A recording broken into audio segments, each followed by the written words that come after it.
अस्सलाम वालेकुम। जरा तसव्वुर करें, बर्फ से ढकी एक वसी दुनिया है जहां हजारों पेंगुइन एक ही डायरेक्शन में समंदर की ओर बढ़ रहे हैं और फिर अचानक एक पेंगुइन रुकता है, मुड़ता है और अकेला ही अपोजिट डायरेक्शन में पहाड़ों की ओर निकल जाता है।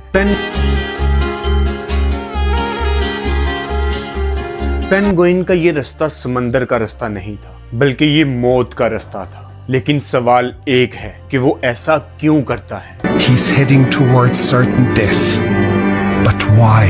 But why? पेंगुइन की इस ऑपोजिट डायरेक्शन में मूवमेंट के बारे में साइंस क्या कहती है? दोस्तों, ये मंजर किसी फिल्मी कहानी का नहीं, बल्कि ये 2007 की एक मशहूर documentary encounter at the end of the world से लिया गया एक हकीकी वाकया है, जिसे German film maker Warner Herzog ने इंटार्कटिका में फिल्माया। और अक्सर लोग इसे बीबीसी की प्लेनेट अर्थ डॉक्यूमेंट्री समझते हैं, मगर हकीकत में ये एक अलग और सच्ची डॉक्यूमेंट्री है। दोस्तों, इसमें दिखाया गया था कि एक अडाइल पेंगुइन था जो अपनी कॉलोनी से अलग होकर तकरीबन 70 किलोमीटर दूर बर्फानी पहाड़ों की तरफ चल पड़ा, जहां ना खुराक थी ना पानी, और अगर थी तो वो मौत थी, और वो भी यकीनी मौत। दोस्तों, इस डॉक्यूमेंट्री में मौजूद साइंसदान डेविड आइनली बताते हैं कि अगर इस पेंगुइन को पकड़कर दोबारा वापस उसकी कॉलोनी में छोड़ दिया जाता तो वो दोबारा वही उस गलत सिमत की तरफ बढ़ना शुरू कर देता। लेकिन दोस्तों, अब सवाल ये है कि क्या ये पेंगुइन बागी था? क्या वो खुदकशी कर रहा था, या फिर क्या वो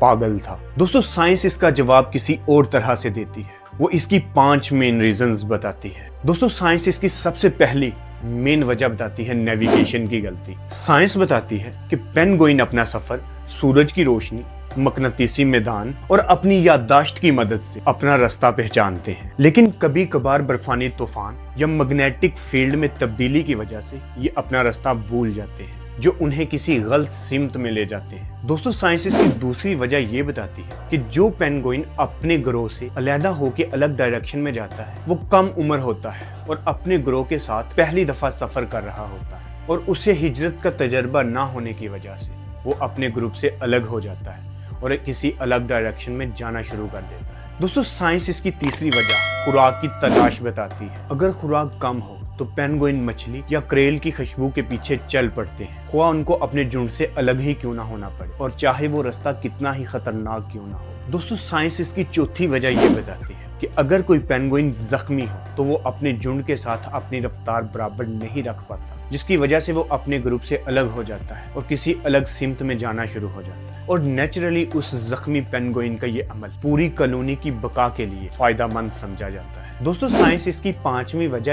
ये बताती है कि साइंसदानों की रिसर्च के मुताबिक पेंगुइन की हर कॉलोनी में 1 से 2% पेंगुइन ऐसे होते हैं जो नॉर्मल पेंगुइन से अलग गैर मामूली रवैया दिखाते हैं, और साइंस कहती है कि ये इनके अर्तकाई अमल का हिस्सा है, और कभी कभार यही इनके गलत रास्ते इनकी नई दरियाफ्तों का सबब बनते हैं। मगर दोस्तों, हकीकत में ये कोई अलामती किरदार नहीं था, ये फितरत का एक सच्चा, बेरहम मगर हकीकी पहलू था। दोस्तों, ये कहानी हमें सबक देती है कि हर वो रास्ता जो हजूम से अलग हो बगावत नहीं होता, और हर गलती जज्बाती नहीं होती। बाज़-औक़ात ये फितरत का फैसला होता है। दोस्तों, आपको क्या लगता है कि पेंगुइन का ये गैर मामूली रवैया फितरत की तरफ से है या वो पागल हो चुका था? कमेंट में लाजमी बताएं, और कमेंट में ये भी बताएं कि क्या आपने कभी उस पेंगुइन की तरह खुद को अकेला महसूस किया है, और अगर किया है तो आप किस सिमत में जाना पसंद करोगे। और अगर आपको ये वीडियो इंफॉर्मेटिव लगी, आपको पसंद आई, तो इस वीडियो को लाइक करें, इस वीडियो को अपने दोस्तों के साथ शेयर करें, और अगर आपने अभी तक मेरे चैनल को सब्सक्राइब नहीं किया तो इसको अभी सब्सक्राइब करें। मिलते हैं अगली ऐसी ही इंफॉर्मेटिव वीडियो के साथ।